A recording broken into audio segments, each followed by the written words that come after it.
Good morning once again and welcome to the Hoof Winter School. Thank you for joining us. We will start in 5 minutes.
Good morning from the city of Braga.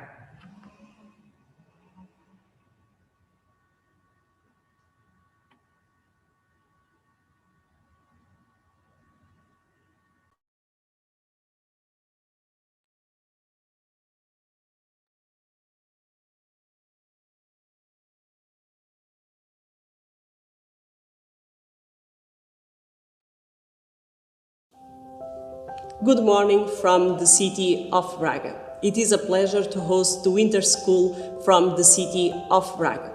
I take this moment to greet the fantastic team of Hoof Network, the LG members that will join us during these 3 days, and all speakers and invitees that will take part of this Winter School.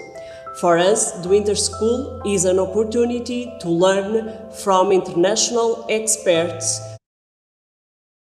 in dedicated sessions with translation and also a moment for networking. But first of all, I have the pleasure to present the city of Braga, that won recently the title of European Best Destination. Welcome to the European Best Destination 2021.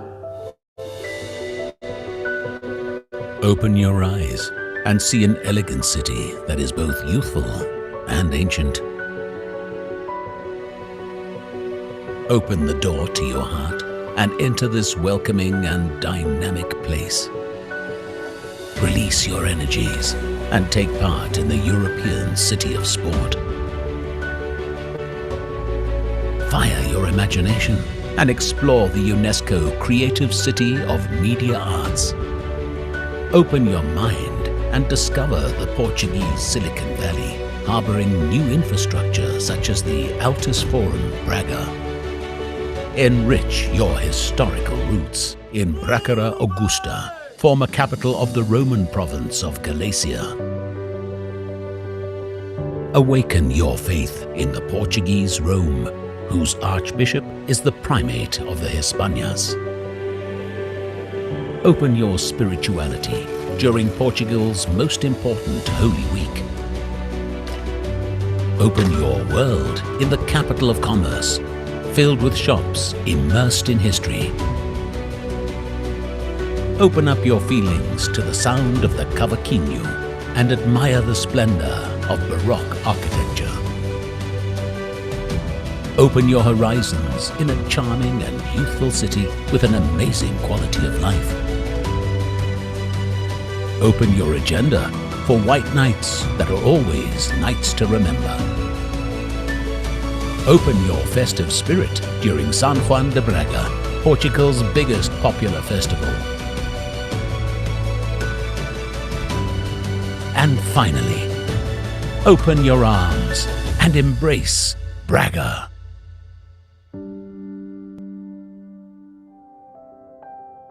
This was the city of Braga before COVID-19, full of traditions, heritage, culture, people and events. We hope to see you soon on the European Best Destination 2021. But now it is the moment to present our venue for the first day of the Winter School, the City Hall.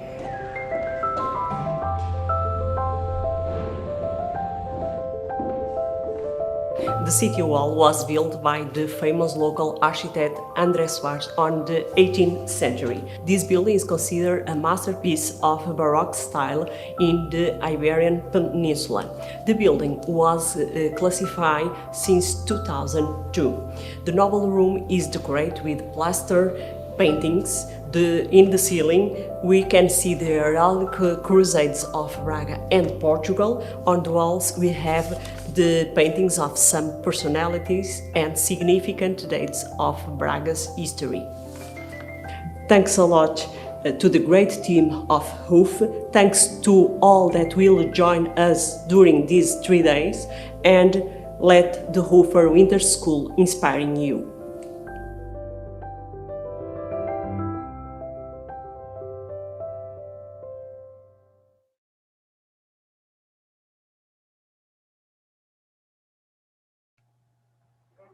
Thank you, Anna. I will now give the floor to Hannelore, who will do something so we can get to know each other a bit better.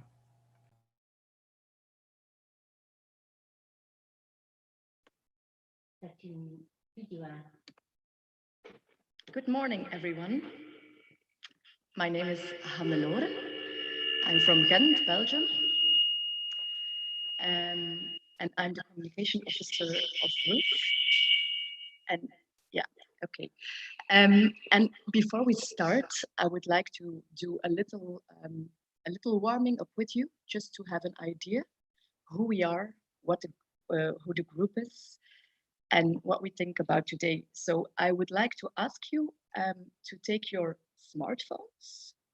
Yeah, you can see it very well. And go to menti.com. So you just put it in your browser, menti.com, on your smartphone. And when you do that, Mentimeter asks you to enter the code. And you see the code above this page. It's 9188700. So I give you some minutes to do that. Maybe I repeat, if you want to participate on the little quiz that I prepared, just go to menti.com on your smartphone. You type in menti.com and then you submit the code 9188700. You can see the code in on the page that I share with you.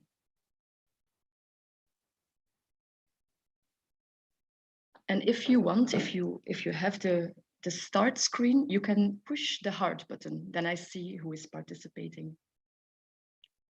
We already have 23 participants. That's great. I wait a few seconds.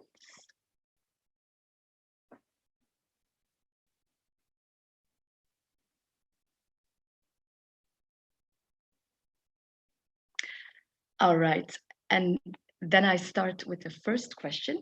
You just have to look to your smartphone screen.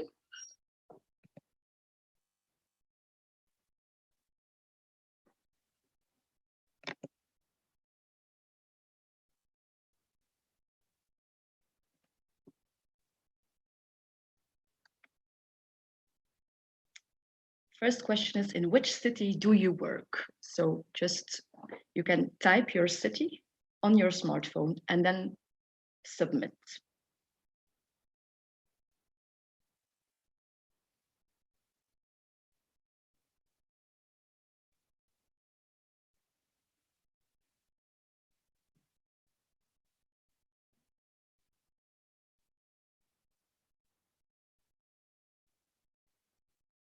Great.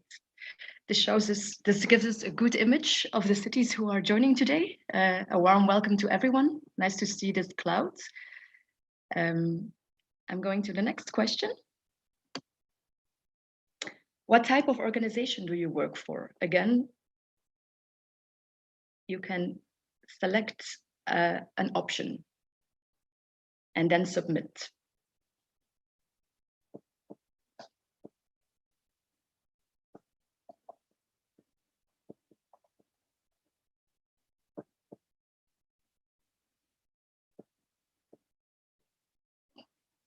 A lot of people from the government, but also social sector, housing sector, other. That's really looks great. Thank you very much. Then we go to the next question.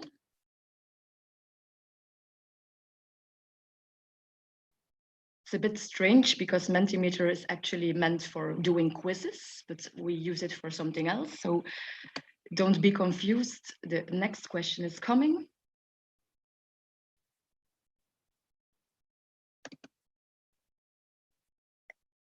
And there we go. Hup. What is the first word that comes to mind when you think of Corona? And then you can just type a word that really pops into your mind.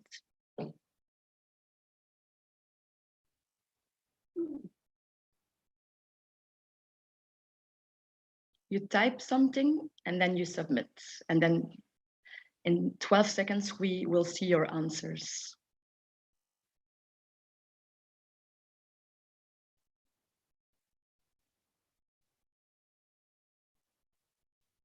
There we go. Someone wrote beer. So these are only 9 of the options that you wrote, but I collect them all and there's a chance that we share them afterwards. So then we go to the last question of today for as a warming up. And there we go. How do you feel about the Roof Winter School? Also here, just type a word that comes into your mind.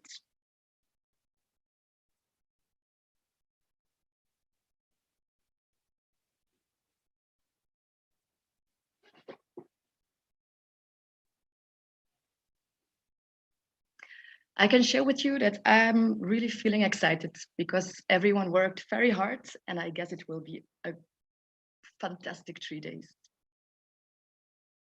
And there we go. All right. Looks good. Thank you for your answers, everyone. And I'm very happy that that I see a lot of optimistic words that you are very excited, enthusiastic, happy, and so on. So thank you for participating with this little icebreaker. And now I give the floor to Patricia. Have a nice day. I stop sharing now. Give me 1 minute.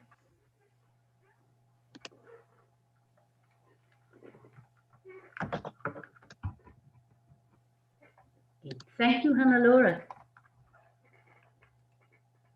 So, good morning, everyone. My name is Patricia van der Bouwhede, and I work for the City of Ghent in Belgium, and I'm project leader for the Urbact Action Planning Network Roof, which I will explain about in a minute. But first, I myself would also like to give you all a very warm welcome to our Roof Winter School. To you, our Urbact local group members, to our teachers, to the people from Urbact, Eurocities, and other organizations we are friends with, and last but not least, to the speakers of the opening session. A special thank you to the Mayor of Braga and his team for being our host, to the roof cities of Thessaloniki and Toulouse Metropole and the other network cities. We are really happy to have you with us. Today is the start of our 3-day Roof Online Winter School. Roof is about ending homelessness through housing solutions. We are a network of 9 partners: Ghent, Braga, Glasgow, Liège, Odense, Poznan, Thessaloniki, Timișoara, and Toulouse Metropole. We focus on 2 aspects. We want to make the shift from shelter to housing through Housing First and Housing Led. Second, we want to work on better data collection with a special attention to the Fianza Ethos Light framework. We exchange knowledge between transnational partners, and on a local level, we prepare action plans. During these 3 days of the winter school, we bring the 2 levels together. Roof is about change. We believe in our focuses, and we believe that a shift in mindset is needed on local, national, and European level to end homelessness through housing solutions. Such a shift requires solid knowledge as a basis to speak the same language, to have a common understanding of the problem, and to share a vision. To that end, we have asked our partners what kind of information their ULG members needed, and we organized a set of 6 classes.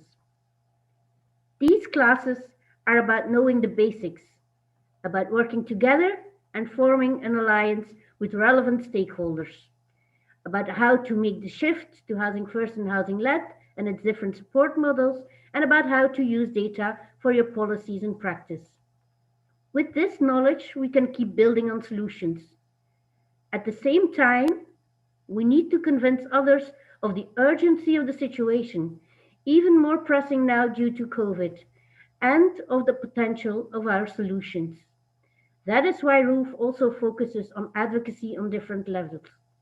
During the opening session, we will hear about advocacy from the cities of Braga, Thessaloniki, Toulouse Metropole, and from Portugal, who has also chosen a social focus for its current European presidency. During the closing session, the Eurocities Social Affairs Forum will bring its take on local and European advocacy. Throughout the school, we will also bring you some fine examples of advocacy through storytelling. putting a name and a face to who we are trying to help, hearing their stories of hardship and how Housing First brought them a home, and even more so, hope for a better future. Last but not least, the winter school will bring the ULG members a chance to exchange among themselves. You can see the 3-day program on the screen, and it is also on our website. We have the honor of bringing you some great international trainers from FIANSA, Human Power Hub Braga, Home for All Alliance from Denmark, the Homeless Network Scotland, from our own cities, and from the European Observatory on Homelessness. We have provided interpreting for French, Dutch, Polish, and Portuguese for the 3 days, and we also provided Romanian interpretation for the classes of day 3. We hope the Roof Winter School will inspire you towards new steps to end homelessness. And we hope that by the Roof final event in spring 2022, together we will have made a small contribution to the local, national, and European policies regardless homelessness and housing. Thank you again for being here. I wish you a great winter school. And now I would like to give the floor to Adele Bicella from Urbact. Good morning, everybody. Thank you, Patricia, for the introduction, and thank you very much for inviting me here to provide you with a few words about the Urbact program and what an incredible program you have ahead of you in the next 3 days. It looks really very interesting and exciting. So, good morning from me. My name is Adele Bicella. I'm the head of the unit in the Urbact program that manages all of our networks. So I'm here on behalf of the program, and I'm welcoming you in the name of all of the team. And I'm really delighted to have been invited to say hello to you all in this winter school. So Urbact is the only European cooperation program that really deals with cities, dedicated to cities of all sizes and across the whole of the European Union. And although we may not have big money, we do have big ideas and a big impact. And I'm very interested to see how this project will fulfill some of those objectives that Patricia just outlined. Urbact actually offers cities an opportunity to come together around common challenges using the now quite well-known Urbact method of integrated participatory action learning. And I think that this winter school is actually an excellent example of that method in action. And I can't wait to see some of the sessions in progress. Urbact is actually about people, really. Cities are drivers of economic change, but they're also about people. And I think that this project is a prime example of how Urbact can really impact people living in cities. It's about sharing knowledge, ideas, solutions. It's about collaboration. And this also it happens transnationally, but very importantly at a local level. And I'm really happy to see that in your program, there's many opportunities and times for you to come together at a local level with your local hats on. The Urbact local group is really the heart of an Urbact project in each of those cities.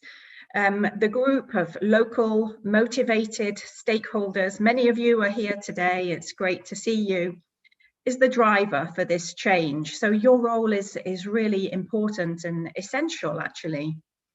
And with the support of the partners in the network, as Patricia said, coming from all around Europe, you will design an action plan to implement the change that you want to see in your city.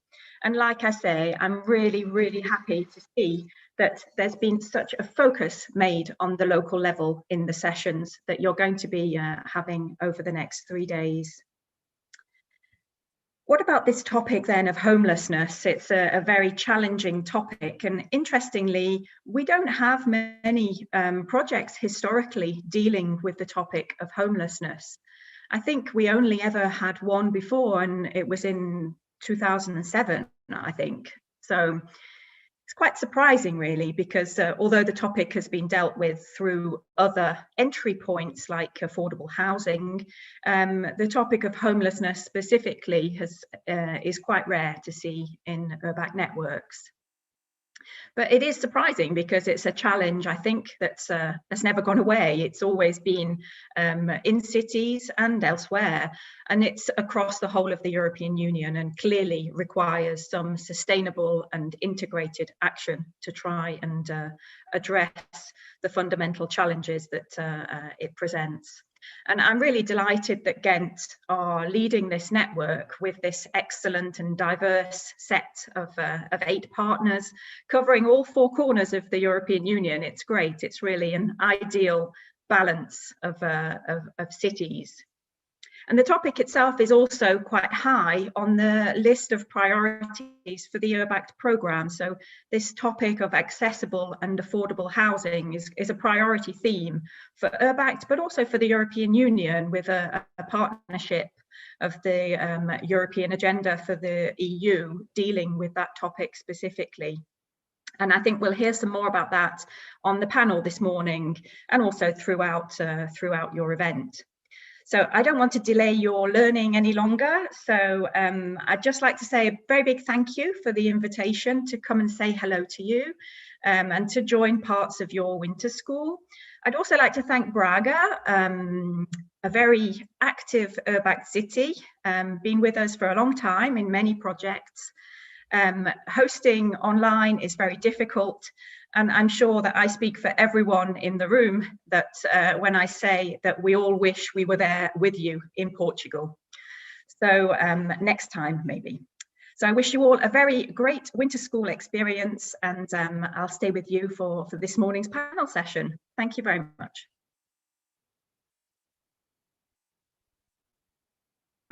Thank you so much, Adele. Now I would like to give the floor to our host, Anna. Thank you, Adele. Thank you, Patricia. Now is the moment to the open session. This is an important moment in this winter school. We have today with us the political representatives from the 3 cities, Braga, Thessaloniki, and Toulouse Metropole. It is so important, on one hand, to have the political vision on homelessness, because the HOOF project aims to develop innovative solutions on a local level, and another hand, to involve the local authorities in this project allow us to be aligned our city strategies with the national policies, and also to engage other local, even national partners. We also have the coordinator of national strategy in Portugal, Henrique Joaquim, that will join to the open session to present the national strategy on homelessness in Portugal. To moderate this session, we have the pleasure to give the word to Laura Collini from the URBACT project. Thank you, Laura, for being with us. The floor is yours. Yeah, hi. Good morning, everyone, and thank you, Anna, for giving me the floor. I work as a program expert for URBACT, and I deal with a range of different topics, but related to social inclusion. And recently, I mean, for a year, we have been working on an initiative called Cities Engaging in the Right to Housing. And obviously, we are very connected and glad to support the winter school. Sorry, I just realized that my my picture in the feedback has been reverted, but I hope you don't mind. So I wanted to say that the most important thing that comes out from this call for me is that it brings together different level of government. We have as Adele was saying before, the local groups from URBACT, and they are representing civil society organizations that are really service providers that are really active on the ground. But we also have the politicians, as in this session, and FIANZA, which has been collaborating with us already in the past with the Policy Lab that we organized in 2018, and also with the EU Urban Agenda on urban poverty, and also on the agenda of affordable housing through the initiative Cities Engaging in the Right to Housing. Why that? Because we need everybody to be on board, really to change to create a new culture and practice that where every human being has access to stable, safe and dignified housing conditions. So a roof, and thanks also to the City of Ghent, to the lead expert of this network and everyone who's on board, to open up also this new format for URBACT, which is responding very much to the needs of the people working in the local group. It's a timely moment to talk about homelessness. It's always a timely moment to talk about this and to take action around this. And it's a crucible period now of the pandemic to do so, because although we all know, and you know better than me, whoever is behind the screen with me, that all problems have been exacerbated during the pandemic to worrisome level. We also have seen that the emergency solution has been taken on board by local administration as well, national administration, not always really happening on the ground, although on the paper they've been very progressive. But we need action, and we need to be really aware of what is going on in cities at a European level with the coming up of the support given by the Recovery Fund, the opportunities given by the Recovery Fund, with the report on adequate housing. The MEP Kim Sparentak has been presented and has been positively supported recently in January 2021, and also with the Portuguese presidency. So without any further ado, I would like to introduce the speakers of today, and thank you all for being for making yourself available in your agenda. So we will have the representative, the mayor of the city of Braga, Ricardo Rio. We have the independent member of the City Council of Thessaloniki, Michael Kopka, Deputy Mayor for Finance. And we will have Daniel Roger, the Deputy Mayor of the City of Toulouse. And then Henrique Joachim, the National Coordinator of the Strategy on Homelessness. And we will have 10 minutes for each of you, to the pleasure to listen to each of you. And we will have 10 minutes for our guided conversation, and everyone who is participating to this winter school is more than welcome to write questions and comments in the chat, and we will make sure that we will bring them into the debate. So we have more or less, let me check, 1 hour. So we are perfectly in time. Patricia and the organizer, please tell me if we are still following your agenda, super well organized. And I will just give the floor, first of all, to Ricardo Rio, the mayor of Braga, who's hosting this winter school, but also part of the Roof Network. The mayor of the city of Braga, if you can in the meantime just come on the stage as it will be on the screen, is also part of the member of the Global Parliament of Mayors and members of the Committee of the Regions. And in the baseline study that has been produced for the city of Braga, you talk about innovative housing solution in relation to Housing First, and maybe we would be very happy to listen to what are the plans, what is the work that you are actually doing at city level in this regard. Thank you very much.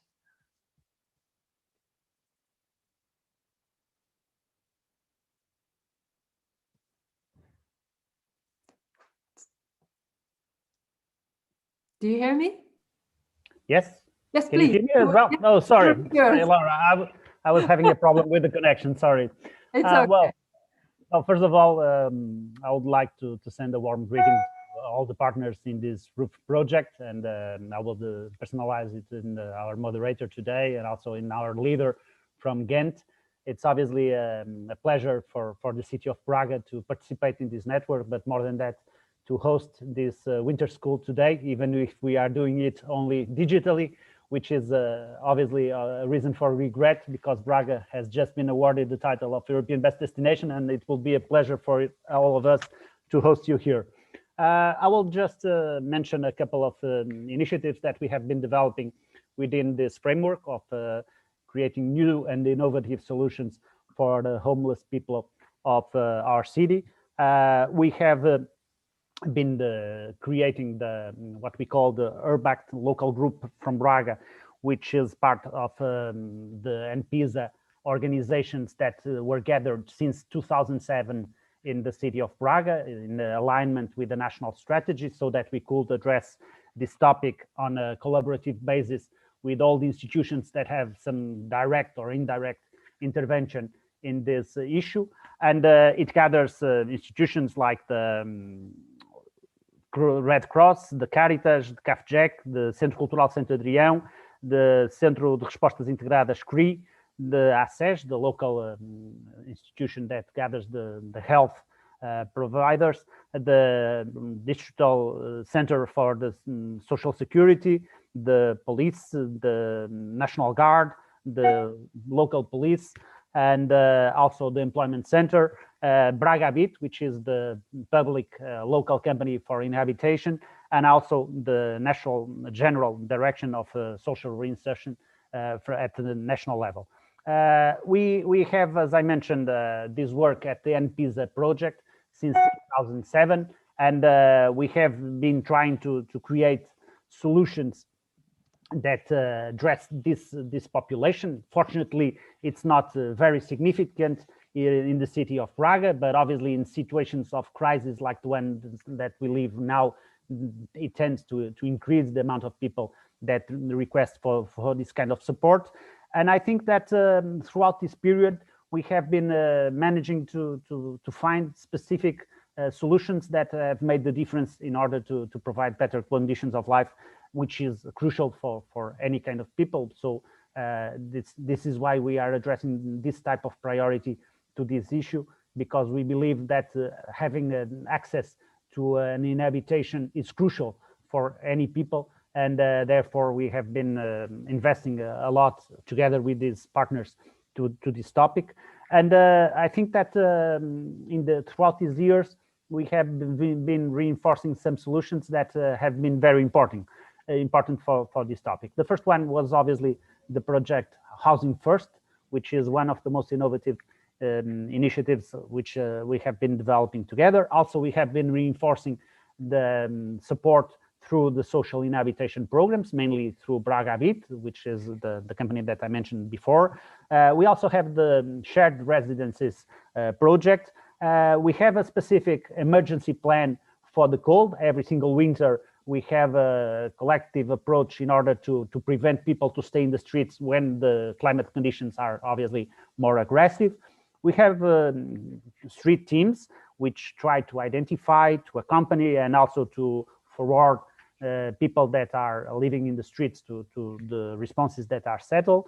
We have all the network work that we are developing, some strategic partnerships which try to be as integrated as possible, because obviously we are not talking about inhabitation only, we are talking about the whole social solutions that have to be provided for these people to be fully integrated in the society, and also the continuous share of experiences and good practices, not only at the local, but also at the national and international level. We believe that this is also a moment for reflection, and there are some matters that have not been so fully fulfilled in the approaches that we have developed, and we have been identifying some problems which are challenges for the solutions that we develop at the local level, but they are also important issues to discuss nationally and internationally once again. And one issue, for instance, is the health condition of these people, the mental health condition of these people, because obviously we have to provide some accompanying to people that have been faced with several situations prior to their homeless situation, which are obviously requiring this type of support. Also, the same applies to the issue of addictions and dependencies of people. Some have problems with alcohol, some have other problems even higher, and we need to have conditions to follow them to solutions that provide their dishabituation, so that they can face with this type of problem as well. There is obviously a lack of inhabitation offer in this region. Despite the urban growth of the city, we haven't had a significant increase in the number of houses that were available for this type of initiative in the latest years. And we believe, for instance, that in the recovery and resilience plans, this should be valued even further than it has been, because, for instance, in Portugal, this is mostly addressed to the metropolitan areas, and we believe that in cities like Braga, this is also a crucial element that has to be supported.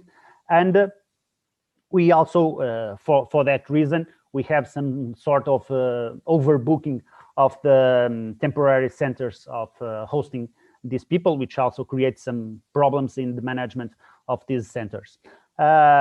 There is two other issues that I would like to mention, which is the lack of training for the people that deal with this population, and obviously the lack of health professionals in these type of responses, because we always have the opportunity of establishing partnerships with the health institutions, but there's not a permanent base of professionals in these solutions, and that is obviously a difficulty that we have to deal every single day.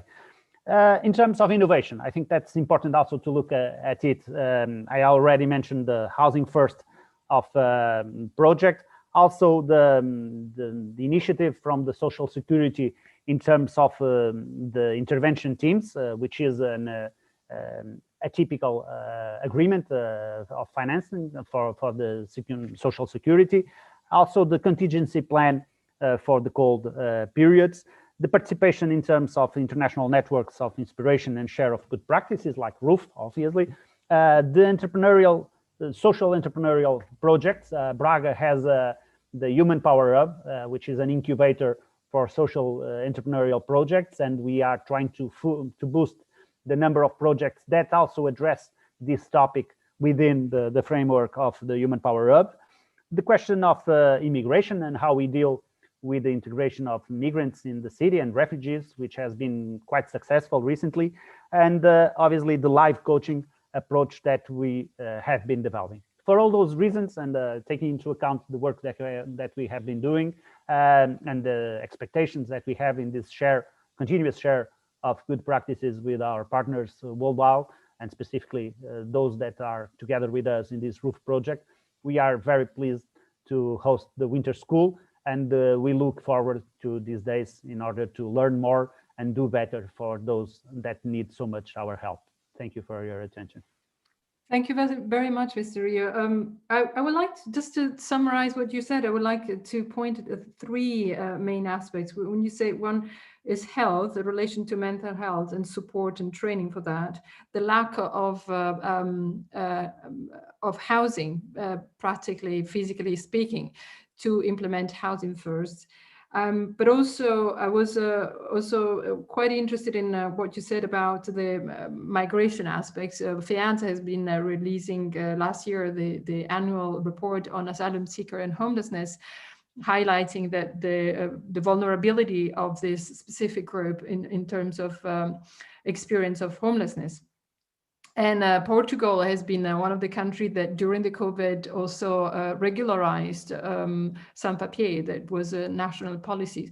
So it would be interesting maybe in the next step when we have this the common discussion to understand what is the role of the national level in relation to what cities, the city of a city like Braga will do. You highlighted this aspect of plans for affordable housing or more available housing for housing first at national level, really tackling more metropolitan areas, if I understand well what you were hinting.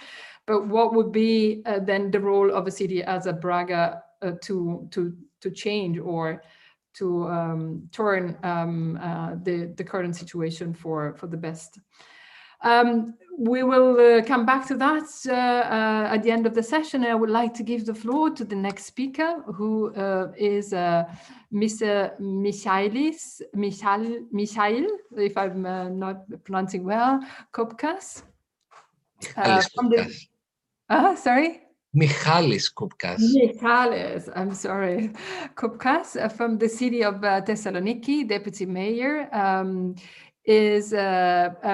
Thessaloniki has been also, just to create a link with what we were saying before, also extremely active in relation to housing asylum seeker. Thessaloniki was also part of a network of Urbact called Arrival Cities, and now is joining the Roof network. So we will be very pleased to listen to, through your voice, what are the plans of the city of Thessaloniki in relation to our topic of today. Thanks. Okay, good morning, first of all, to all.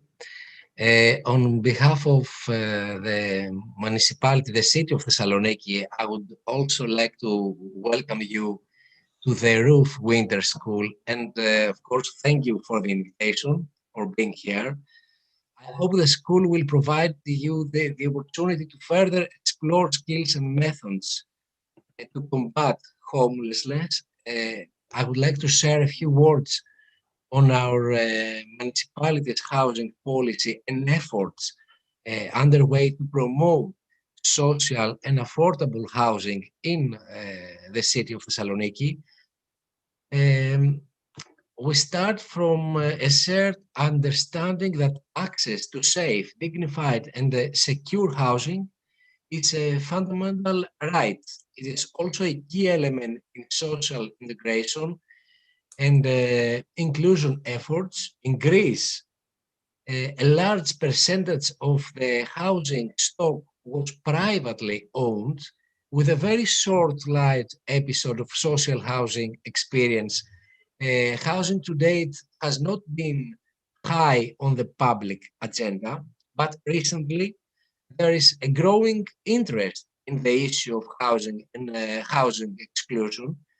This started mainly due to the potential liberalization and auctioning of the non-performing loans, but also due to increasing concerns about high rents and a sharp increase of let's say, affordability of housing affecting disproportionately low-income households, unemployed, refugees, and those households of subsidized. The city of Thessaloniki realized early on that housing is central to a balanced urban development, and lack of affordable housing is a major challenge for urban resilience. Our experience from social support programs show that without a stock of affordable housing to work with, efforts to tackle homelessness and provide sustainable housing to weak groups are likely to fail. In addition, in recent years, we see a severe demographic change in the center of the city. There is a major outflow of residents leaving the city center. The rise in the number of empty and closed properties leads to a degradation of neighborhoods and undermines the position of the city, including potential for growth and investment. So to face all these challenges, our city, together with its operational arm, the Major Development Agency, are working on a housing policy plan for the greater urban area of Thessaloniki. This is also supported by ROOF, which supports us in developing an integrated action plan to combat homelessness and promote social and affordable housing. And let me give you 3 elements of the strategic plan. Firstly, to create of a house provider in the city which will tap into unused public and municipal housing stock. Secondly, the house provider will also reach out to and provide incentives to private landlords and homeowners with closed properties with a view to turn them into social and affordable housing. And thirdly, it will also include actions to regulate and influence structural factors affecting the availability of affordable housing, such as a short-term tourist rentals, and of course to develop evidence-based policy, effectively collect data. We have an earthquake in Thessaloniki right now. Okay, stopped. Are you okay? Yeah. Okay, I'm okay. So the housing provider which will establish will provide multi-level benefits at the local level. It will support the sustainability of welfare support and social programs run by the municipality and other actors. It will also alleviate the burden on small homeowners and public bodies with untapped assets, revitalize and bring life to abandoned neighborhoods, and potentially boost the construction industry experiencing recession in recent years. Thank you again from the Thessaloniki. Many wishes for a good and fruitful session. Thank you all. Thank you, Michalis, and thank you for being with us despite the earthquake. I understand that everything is fine. So just few points to fix your presentation also for the debate. You presented quite a complexified situation, which might be very different from other countries, being focused very much on private ownership and the, historically with the anti-piracy law and all the lack of the available housing in terms of social housing, in terms of public social housing. Maybe it would be interesting to know more about the mayoral development agencies. We had the discussion about this in the session dedicated to right to housing. But I think that the main point that you are bringing, at least to my understanding, that you don't look at the housing first as a single project, but as a strategy that involves the whole city level, all the territory of the city of Thessaloniki and the surrounding. So rethinking of the accessibility of housing, and obviously starting with the lenses of providing adequate housing to the unhoused, to the people experiencing homelessness. So it's urban planning perspective that you bring into to the table. So you're laughing, so I understand that everything is fine with the earthquake. So I let you go, and I give the floor to the next speaker. Thank you very much for being with us. The next speaker is the Deputy Mayor of the city of Toulouse in France, Daniel Roger. Bienvenue. And Daniel Roger is an interesting speaker, not only because he's a mayor of the city of Toulouse, but also because he's a university professor and a hospital practitioner in forensic medicine. So he has also, I think, a different perspective about what is going on and the urgency of dealing with the topic that we are addressing today. And also the city of Toulouse is has been selected in the national program concerning accelerated housing first plan, but also is, as far as I know, it's willing to participate to the call in relation to the new national program in relation to vacant housing. So you may tell a little bit more about that to our group and our discussion. So I give you the floor. Thank you very much, Monsieur Daniel Roger, for being with us.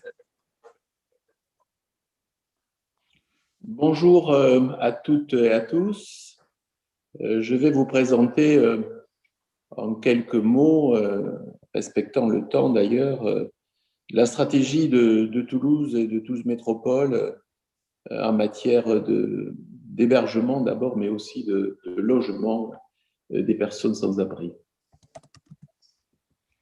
Good morning to all, and I will present to you our local strategy concerning homeless, how to find houses for homeless people.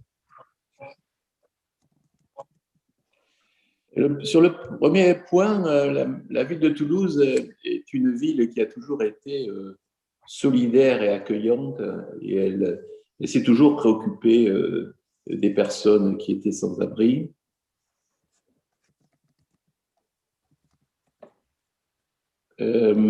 Toulouse is historically a united and welcoming city that offers assistance to people in difficulty. Dans un premier temps, nous avons fait un peu comme tout le monde, c'est-à-dire on a eu une stratégie d'hébergement en escalier pour arriver au logement.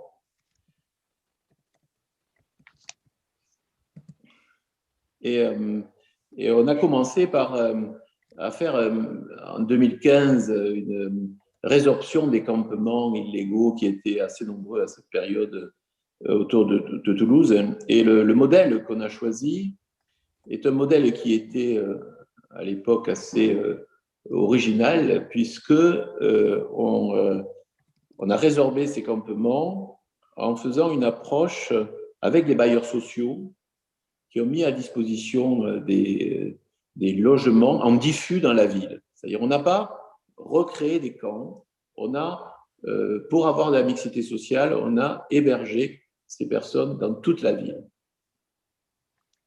Like many cities in France, Toulouse has developed a staircase approach with an offer of accommodation and temporary accommodation to people without housing. The interesting experiment carried out by Toulouse since 2015 in close collaboration with the state services doing operations to clear illegal encampments marked a turning point in approach. The partnership has extended to social landlords who have made social housing available throughout the territory for the homeless people. Bien évidemment, tout cela a été accompagné, c'est de l'hébergement qui était accompagné, donc avec la scolarisation des enfants, l'accompagnement par l'emploi des ménages. Et on a donc avancé. Nos premiers pas sur ce sujet ont été faits de cette manière, en s'appuyant sur essentiellement des populations qui étaient européennes.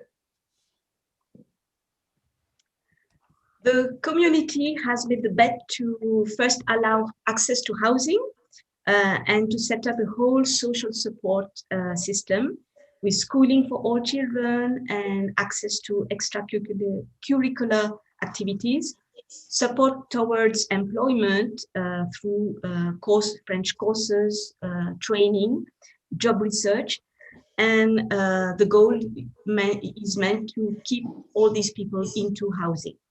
And the first families were mostly from the European community, mostly from Bulgaria and Romania. Alors, dans un deuxième temps, évidemment, on s'est appuyé sur une nouvelle façon de faire, qui est celle du logement d'abord, Housing First, qui existait déjà à Toulouse parce qu'il y avait, depuis 2012, une expérience de l'Housing First avec des populations qui avaient des troubles psychologiques. Et donc, nous sommes lancés en 2018 sur ce plan de logement d'abord accéléré, sous l'impulsion du président de la République française. Et on a beaucoup avancé sur ce sujet de manière importante, mais le sujet n'est pas terminé. Vous voulez dire? So we really use the housing first approach. And in Toulouse, since 2012, we had already experimented a system with Housing First with some associations. And we are continuing to have this approach, but not only for people with addictions and having mental disorders, but more open. It is really a new step since 2018. Toulouse and Toulouse Métropole are part of the national strategy concerning homelessness. Alors, il y a 3 points. C'est d'abord de l'intermédiation locative qui est créée, pas simplement de la sous-location, mais aussi des solutions durables avec des baux glissants. C'est aussi un accompagnement pluridisciplinaire des ménages adaptés, certains un accompagnement global, d'autres un accompagnement dans le logement, et tout cela, bien sûr, avec la création aussi de pensions de famille, qui sont des modèles que l'on a poussés particulièrement. C'est les 3 éléments fondamentaux de ce plan qui est efficace, mais qui demande encore, bien sûr, à être renforcé. So we have a diversified offer of sustainable housing solution through rental intermediation and also through a management mandate in the private park. We also have a multidisciplinary support adapted to each household, and we also try to develop boarding pensions every year to home the homeless people. Le troisième point de mon développement est un sujet un peu plus général qui englobe la prise en charge des personnes en difficulté et qui est lié sur une façon un peu différente d'appréhender les personnes sans abri, avec l'idée de l'inclusion sociale en faisant confiance aux personnes. C'est-à-dire, le sujet, c'est de mettre la confiance dans l'autre et de lui proposer à la fois du logement, à la fois de l'inclusion sociale, du travail, tout ce que l'on peut faire en mobilisant le droit commun. Et de ce fait, c'est cela qui est notre moteur actuellement. Et nous nous appuyons bien sûr sur l'État pour avoir ses soutiens, beaucoup de projets à partir de l'État, dans une démarche d'innovation, mais pour lequel le centre de la démarche est celui qui est inspiré d'Housing First, c'est-à-dire de faire confiance aux personnes, de manière à ce qu'ils puissent à la fois trouver le lieu pour habiter, mais aussi les moyens de promouvoir leur existence. Voilà les quelques sujets. Je ferai une petite conclusion. Alors, our approach is in a more general approach based on changing the look on the homeless people, believe in their ability to bounce back if they are allowed to access to a roof first, to no longer question their ability to occupy housing, to trust them and allow them or to project themselves in the future. In this program, we have the state support, and we are really in an innovation approach to find new ways of bringing up support, but also housing, and to allow the person to be able to stay in their house and to have financial resources to continue to be kept into their housing. Alors pour simplement en conclure sur cette question de la confiance, c'est à la fois essayer de développer de la confiance dans les personnes en multipliant en fait les projets selon leur nature, selon les catégories de personnes, leurs besoins, donc beaucoup de diversité sur les projets, mais aussi soutenir les bailleurs privés qui ne mettent pas à disposition leur logement. Et ceci, on le fait dans un appel à projet sur les logements vacants. On a créé aussi pour cela, pour mobiliser du logement, une agence immobilière à vocation sociale à la métropole, de manière à pouvoir sécuriser les personnes, non pas qui n'ont pas produit du logement, mais qui ne l'ont pas mis à disposition. C'est un peu la tendance un peu que nous poussons actuellement. Je vous remercie beaucoup de votre attention et de m'avoir accueilli. C'est un bon our approach really on trust and to diversify the different answers to different people, and also to try to bring up the private sector, the private owners into the program. And Toulouse Métropole is is creating a social real estate agency to support the private owners so that they can trust us and rent their housing to the homeless people. And we provide the support to guarantee that everything's going to be okay. So I thank you also for inviting me and to be part of that program. Thank you. Thank you very much, Monsieur Roger. We had a couple of questions also while you were speaking. One of the questions was, how do you finance Housing First solutions? Do you use local, national, or European funds for this?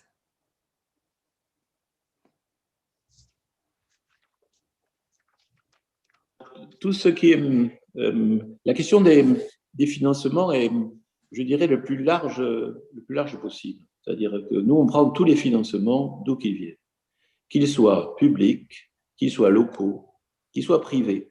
Et je voudrais d'abord insister aussi sur cette question, qui est la question de l'entreprise des possibles. C'est-à-dire, je vois qu'aujourd'hui, beaucoup d'entreprises privées viennent vers nous pour nous dire, écoutez, on veut vous aider dans votre démarche et on veut participer. On veut participer à une œuvre générale. On ne veut plus faire que de... Ça, c'est la crise qui fait apparaître ces volontés. Et nous, on s'est ouvert au secteur privé. Donc, on travaille avec tout le monde, en fait, sans aucune réticence. Et on accepte les ressources de qualité. We have a diversity of funding, both public and private. We have, since a few months, private owners that come to us and propose to fund specific answers to the homeless. So we are open to all kinds of funding.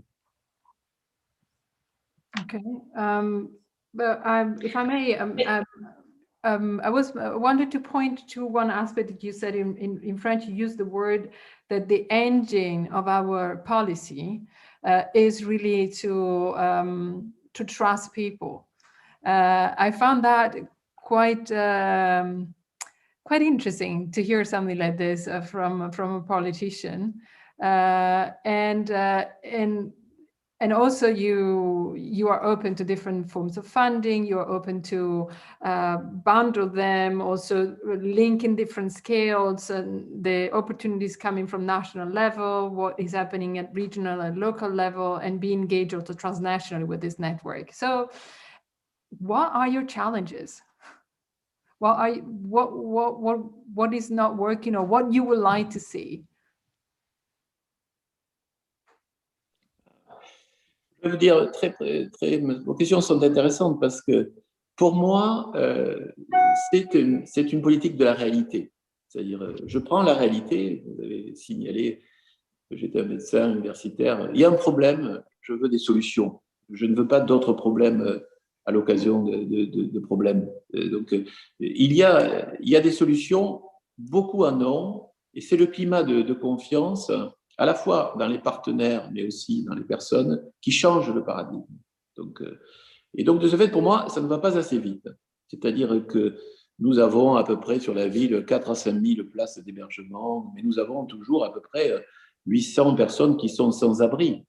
Et ce qu'il faut que nous réussissions, c'est c'est à nous coordonner tous ensemble, l'État, les collectivités, les entreprises autour de ce sujet pour aller le plus vite possible et donner finalement habiter et travailler, c'est un peu la même chose. C'est à la fois pouvoir se développer, pouvoir promouvoir son existence, celle de sa famille, c'est-à-dire s'ancrer dans le droit commun. C'est ça que nous voulons, que les gens soient des citoyens.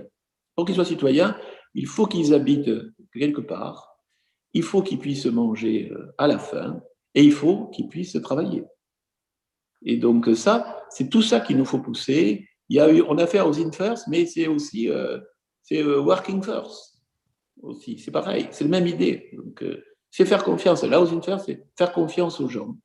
Et il faut leur faire confiance pour habiter, pour travailler. Et il faut rester ouvert, je pense, à toutes les possibilités. Les gens le sentent. Hein. Donc, ce n'est plus une question de clivage politique. C'est une question de coordination politique, en fait. Voilà. Et j'ai l'impression que les gens le sentent. Enfin, ce que il se dit depuis ce matin est un peu cela. Donc, il faut aller plus vite et plus loin. Mais après, on y va déjà. Voilà, c'est ça le sujet. Voilà. Plus vite et plus loin. For me, policy is Merci based beaucoup. on. Yeah, for you, Dominique, to translate. Yes, for me, policy is based on reality.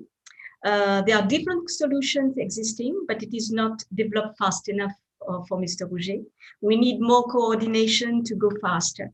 We need to the homeless to be considered as citizens, so to have access to food, access to housing, access to work.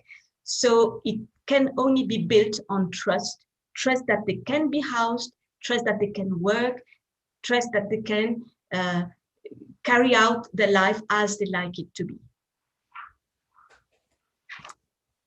Thank you very much. We'll come back to you after the last presentation. So last presentation of today for this panel is Mr. Henrique Joachim, is the national coordinator of the strategy on homelessness in Portugal, has a PhD on social work, and also is the general director of Comunidade Vida e Paz, which is an NGO for homeless people. So very welcome to you, and I'm very glad to listen also to your perspective from national level on the strategy on homelessness. So thank you very much. The floor is yours, Joachim. Good morning to everyone. Thanks for the invitation. I want to share with you shortly our national strategy, or some aspects of our national strategy. I try to share the presentation. Okay, here and now.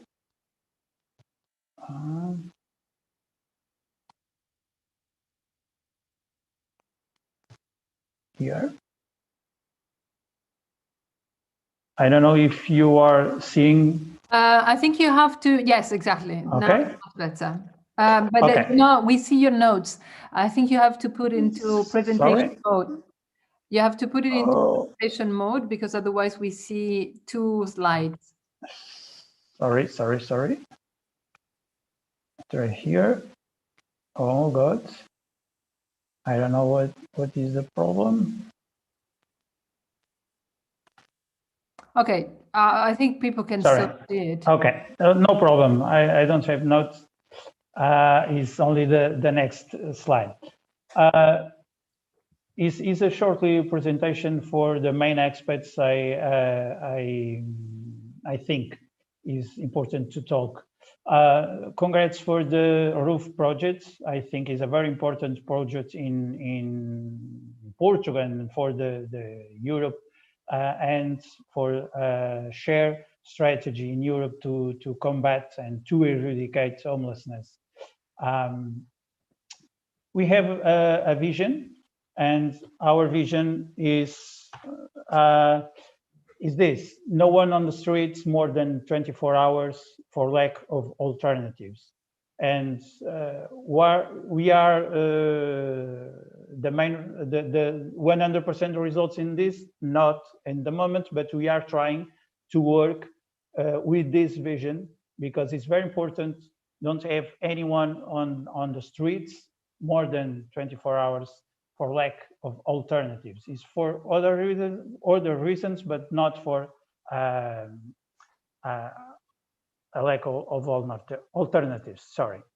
Our concept is the ethos, and we work with the framework from the ethos.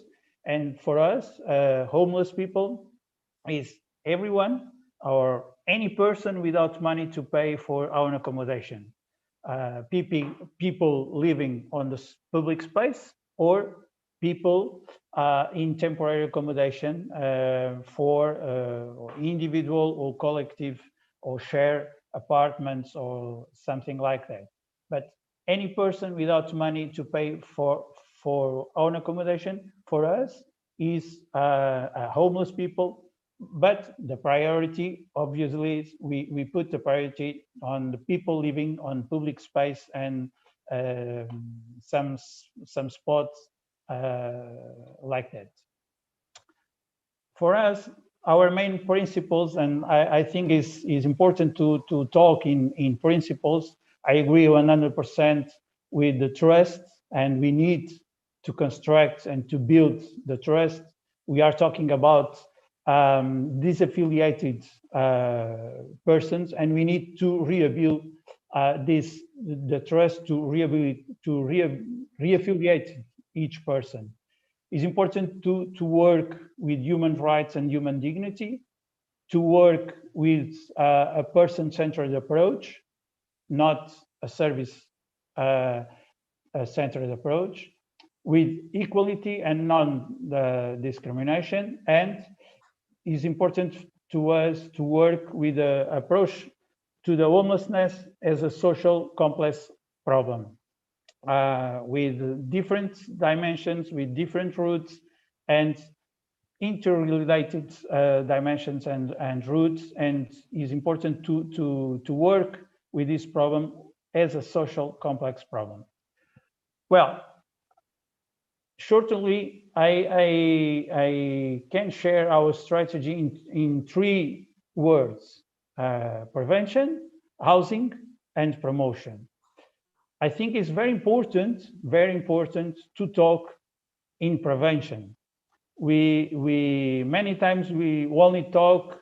It's important, obviously, to talk in housing and give some housing solutions, but I think it's very important to define key indicators and take action to prevent these situations.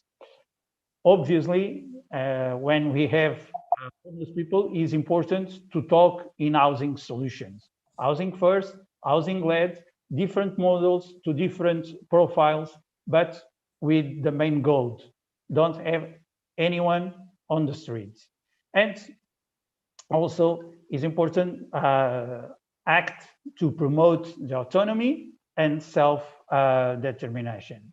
Okay, our framework around the country, we have a national structure. This is the group. The main group is acronyms. This GMA, with different identities, public services, public identities, NGOs, local authorities, national authorities, coordinating in different ministries. I work with Minister to the Solidarity and Social Security, but we work also to the Minister of Justice, Healthcare, for example, education and training, and we have also an advisory committee. Well, the National Executive Manager or the National Coordination is a new rule since, the last one. is a new rule. And we try to work local with social network like Braga, for example. When we don't have a social network to work with homeless people, we try to have a focal point. Different public and private organizations who work with us around the country. And also we have the local, the next slide, please. The local teams, we have now around the country 29 local teams working with homeless people to eradicate this kind of social complex problem. Braga, for example, on the north, but we have also different teams on the south, different teams in Lisbon and Oporto also. Okay. Some numbers from 2019. We don't have the numbers about 2020.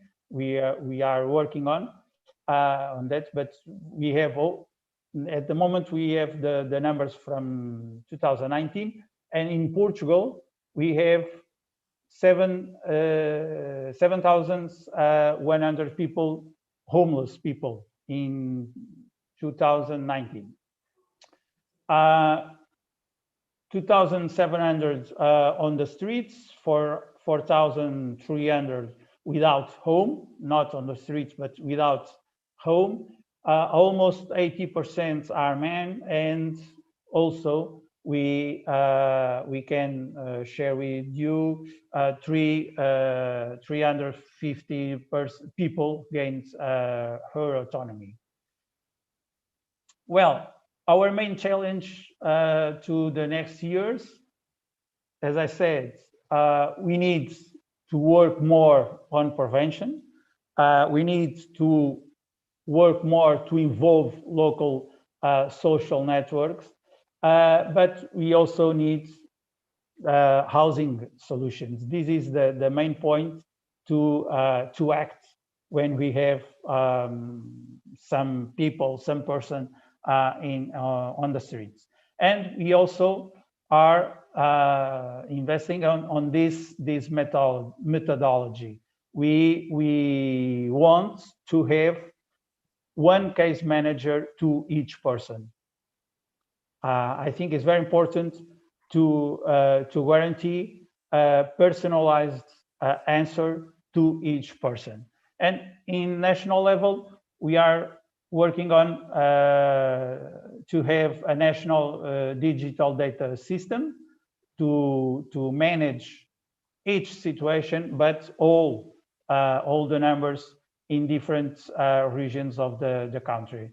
Tomorrow, I start this work with a private enterprise to develop this national digital data system. And we are investing already in a training program for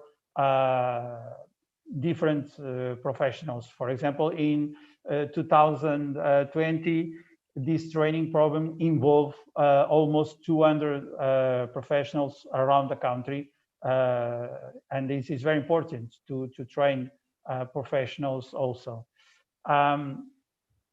Okay, the last slide I want to share with you is our main objectives in European strategy. If you can stop to share my presentation, please. Thank you. And our main objectives in this European strategy, shortly, I can share with you is to have inside the action plan for the social pillar of social rights, we try to prepare an high-level event in June. In this high-level event, we want to approve an European declaration, and we want also to launch an European platform. And these two instruments, the European Declaration and the European Platform, wants to share the same vision, handing the homelessness through housing solutions and also making effective the human social rights. This is, for me, at the moment, the main ideas of our national strategy. Thank you. Thank you very much, Mr. Joachim, for presenting the national strategy and also for giving us an overview of what can be done on national level, since we have been touching upon also at the beginning with the city of Braga. So it's a nice closing round of debate. Since we are still on that level, I was wondering how much the fact that the housing rights in Portugal are guaranteed by law and by the constitution actually influencing the investments that you're making at a national level. That's the first question. Then I have a second one, but please, you may build on this idea of having the constitution and law in Portugal behind your action that you just presented. Yes, on the constitution law, the housing right is one of the main rights, and we are now working on a national program to have, for example, national program to emergency housing with the European funds and national funds. We need to guarantee to each person the right to have a house, the right to have a home. For our strategy, our priorities are obviously the homeless people, but for the government, the program is also for families, for other groups, for other vulnerable groups, to prevent the homeless situation. Okay, and when we go a little bit beyond the national perspective, and you're saying that, you know, with the Portuguese presidency, the intention, the declaration, and the policy action to deliver on priority 19 of the European Pillar of Social Rights, you're talking about the collaboration platform on homelessness. Can you give us some hints on how can you think that could work? What would be this European collaboration platform on homelessness? What is your vision? Well, I think briefly is like a roof project, but for all Europe, for all member states, and for all stakeholders on Europe.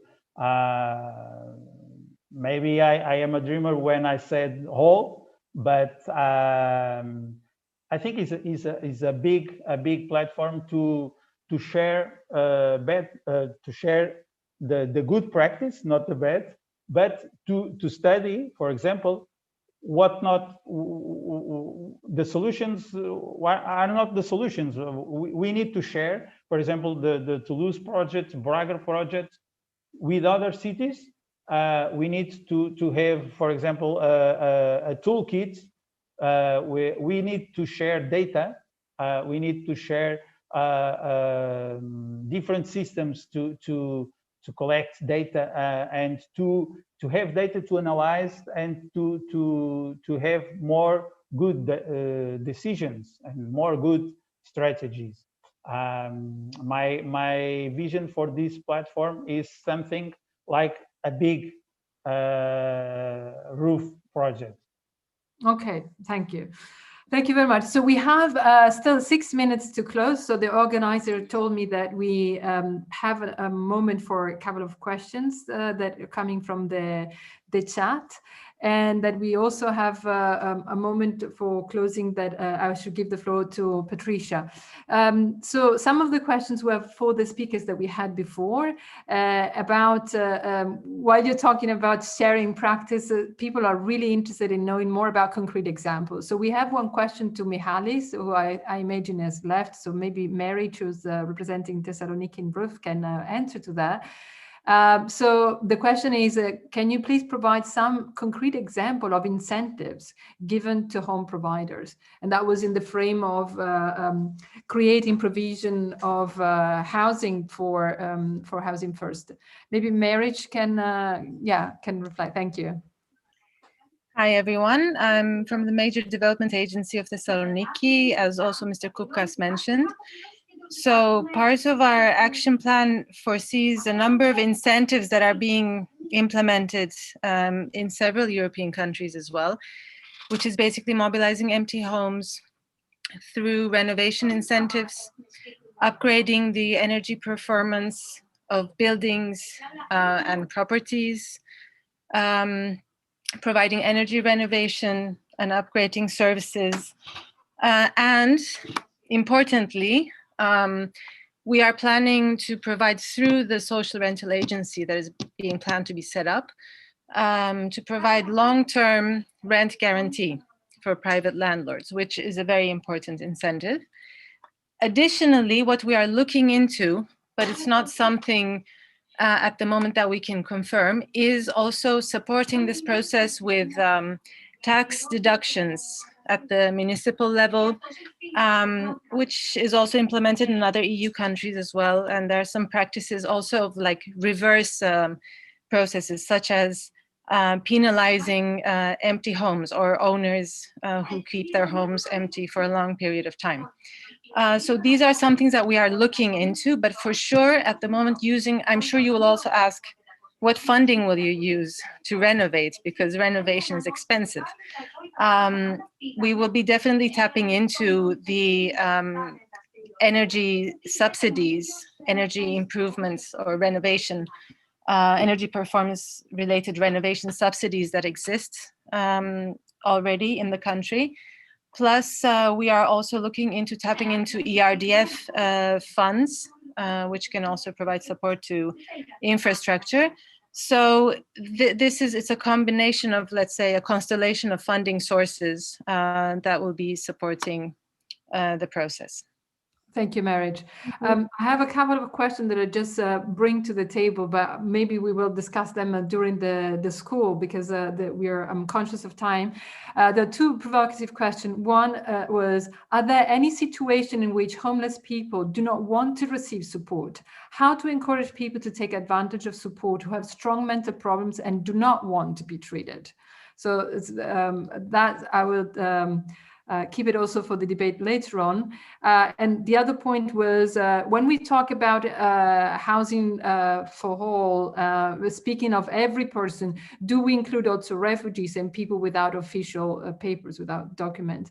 So these are, I think, very important questions that need to be answered.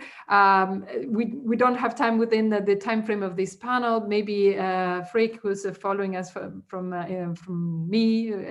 me in the next session, can address that. But I would like to give the floor to Patricia, coordinator of Roof Network, and thank you very, very much, sincerely, all the speakers that engage in this discussion. So thank you very much, and the floor is yours, Patricia. Thank you, Laura. I'm not going to add much to it. I think it was a very interesting discussion. It's great to see all these cities being so enthusiastic about trying to end homelessness, and also on a national level. We have high expectations for the Portuguese presidency for the next months. We will also want to bring some advocacy messages in the coming months. So we will definitely be in touch. Advocacy on the topics of roof, around Housing First, and data collection. So we will definitely get back to you on that. So for now, I want to thank all the speakers, and I also want to thank the audience for listening and for being here in such great number. then now I can call the school for open. I call it opened because we can start our first class at 12:15. Important for you to know is that everyone who wants to follow the class, it's class from Freek Spinnewijn from FEANSA on the basics of Housing First, Ethos Light, and on local policies. If you want to follow it, then use the link in your registration. So it's a different link than this one. You are very welcome for any of the sessions during the next 3 days. You can register at the same moment if you want, if you haven't registered already. So please go ahead, and we hope to welcome you in all of our classes. I believe, Liat, did you want to take a picture of the panel? That would be great if we still have our panelists on and they can turn on their cameras. Then we can take a picture like we would have done in a real setting. So I just need a moment to add you all there, and then we will take a picture. Okay. Marriage is not, her photo is not. Yes. Yes, there she is. She is. Should I will close mine. Dominic, no, Patricia, stay. Oh.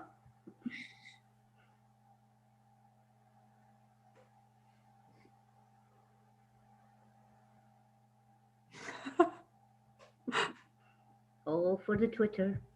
Do we have the Portuguese team with us? Anna, Claudia, Antonio? Yes, we are here. Can you join us? Just turn on your cameras, please. Yes, we are with our cameras on.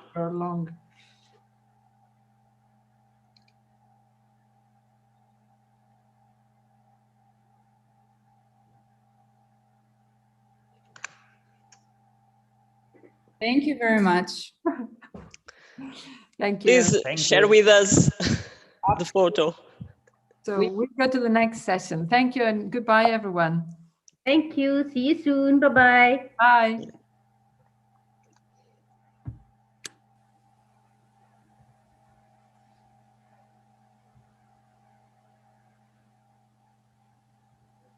Alle de kop is eraf.